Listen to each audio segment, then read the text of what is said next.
Na nossa caminhada cristã, constantemente nos deparamos com situações de fracassos. Isso muitas vezes nos leva ao desânimo e passamos a acreditar que jamais conseguiremos ser pessoas segundo o coração de Deus.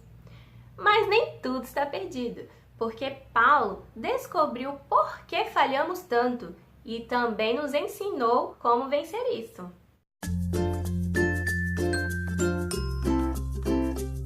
No vídeo de hoje, vamos falar um pouco sobre a dúvida que ficou no último vídeo.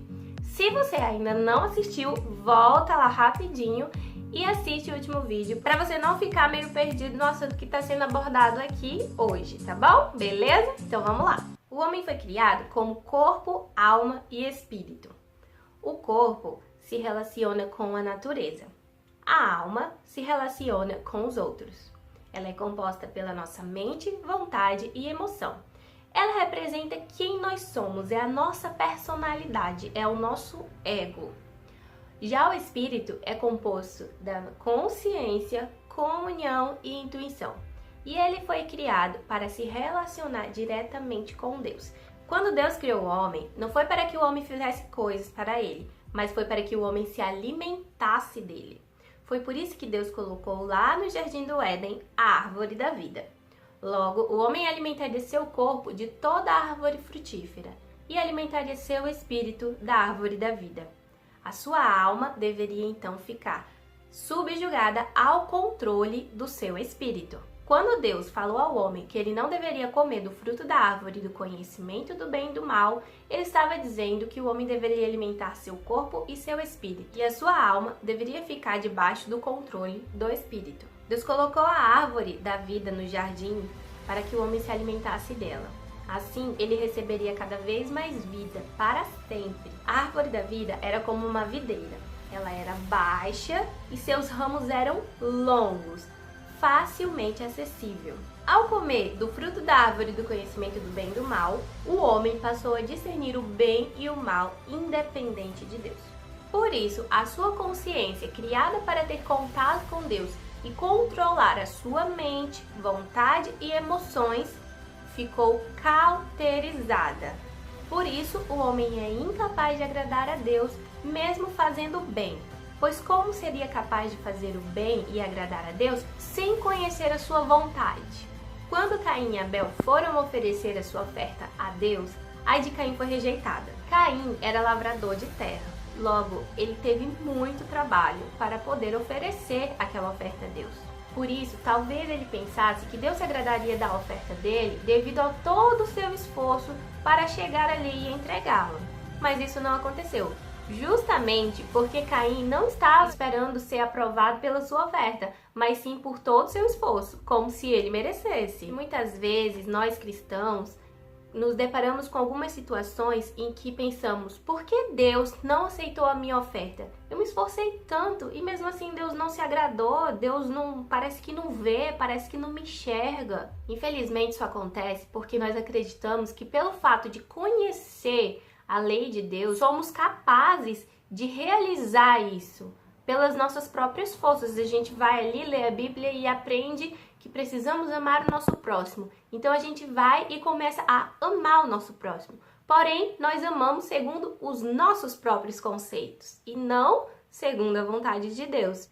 Foi isso que aconteceu com Caim, e é isso que Deus não tolera. Após ser rejeitado por Deus, Caim não entendia ainda o porquê que aquilo tinha acontecido. Ele achava injusto. Como pode? Eu trabalhei muito mais do que meu irmão, eu fiz muito mais serviço do que ele, é muito mais difícil ser lavrador da terra do que cuidar de ovelhas, e Deus aceita a oferta do meu irmão e não aceita a minha? Ele ficou pensando na situação segundo o seu próprio julgamento, segundo a sua própria justiça. E isso fez com que ele começasse a alimentar sentimentos ruins contra seu irmão. Sentimentos de inveja, sentimentos de ódio, sentimentos de rancor. E isso tudo o levou a matar o seu irmão. Dessa forma, o lado bom da sua alma o conduziu ao lado mal da sua alma. Se damos liberdade aos nossos próprios pensamentos, aos nossos próprios julgamentos, por melhor que seja a intenção, teremos o mesmo fim de Caim. Podemos até não matar o nosso irmão, mas podemos odiá-lo, podemos sentir inveja, ou às vezes podemos nos sentir melhor do que as outras pessoas. Isso tudo também é pecado. Em Romanos 7, Paulo nos ensina que ao assumirmos uma posição independente de Deus e sendo conduzidos por nossas próprias opiniões e conceitos, estamos substituindo e tomando o lugar de Deus. Deus é quem supriria todas as nossas necessidades e nos conduziria.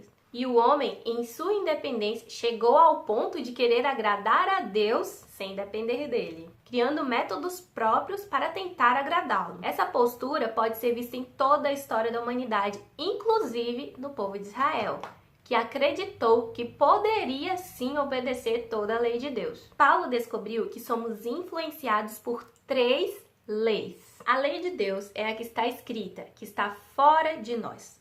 As outras 2 leis estão dentro de nós. São leis naturais que operam automaticamente, 100% das vezes. A lei da nossa mente se agrada na lei de Deus e procura cumpri-la de todas as formas. Contudo, somos impedidos de cumprir devido à lei do pecado e da morte que está em nossos membros. Então, ao querer fazer o bem, encontro a lei de que o mal reside em mim, porque no tocante ao homem interior, tenho prazer na lei de Deus, mas vejo nos meus membros outra lei que, guerreando contra a lei da minha mente, me faz prisioneiro da lei do pecado que está nos meus membros. Desventurado homem que sou, quem me livrará do corpo dessa morte? Sempre que a nossa alma desejar cumprir a lei de Deus, seremos impedidos pela lei do pecado e da morte, que é ativada sempre que a lei da nossa mente deseja agradar a Deus. Por isso, sempre fracassaremos. Esse quadro nos revela nossa incapacidade. Mesmo que queiramos agradar a Deus segundo a sua vontade, jamais conseguiremos fazer isso de maneira independente. Esse é o velho homem condenado à morte. Porém, esse velho homem já foi condenado na cruz com Cristo, a fim de pertencermos a Ele. Logo, já não estamos mais sujeitos à lei do pecado e da morte, mas sim à graça de Deus. Sendo assim, podemos passar a depender dele. Agora, pois, já nenhuma condenação há para os que estão em Cristo Jesus. E por que através de Cristo já não somos mais condenados? Agora então podemos pecar à vontade sem nos preocuparmos com nada disso? Não somos mais condenados porque através de Cristo podemos ser operados através de uma 4ª lei. Porque a lei do Espírito da vida em Cristo Jesus te livrou da lei do pecado e da morte. A lei do Espírito da vida já está em nosso interior. O poder que nos liberta do pecado e da morte já está dentro de nós, já nos foi concedido. Agora só precisamos aplicá-lo. A videira é uma representação de Cristo. Ele é a verdadeira videira. Ele é a árvore da vida, a videira acessível. E para se alimentar dele, você só precisa invocar o seu nome, chamá-lo. Porque todo aquele que invocar o nome do Senhor será salvo. A lei do Espírito da vida é instalada em nós ao crermos no seu nome. E é ativada sempre que invocamos o seu nome. Então você não precisa ficar aí se lamentando, esperando que Deus faça algo para te fortalecer. Ele já fez. O Espírito está dentro de você, basta exercitá-lo. Porquanto, o que for impossível à lei, no que estava enferma pela carne, isso fez Deus enviando seu próprio Filho em semelhança de carne pecaminosa e no tocante ao pecado. E com efeito, condenou Deus na carne o pecado. Cristo não somente cumpriu a lei, como crucificou a carne e condenou o pecado. Por isso, o preceito da lei hoje pode ser cumprido em nós. Então não perca mais tempo. Invoque o nome do Senhor Jesus. Peça a Ele que a sua alma seja conformada ao Espírito Santo e que seus atos de justiça não sejam pelos seus próprios ideais e opiniões, mas pela vontade dEle, que é perfeita e agradável. No dia das bodas do Cordeiro, as vestes da noiva será de linho finíssimo, que são os atos de justiça dos santos. Esses atos são aqueles que fazemos pelo Espírito, pois pela nossa alma a nossa justiça não passa de trapo da imundícia. Quantos atos de justiça você já tem? Como estão as suas vestes hoje?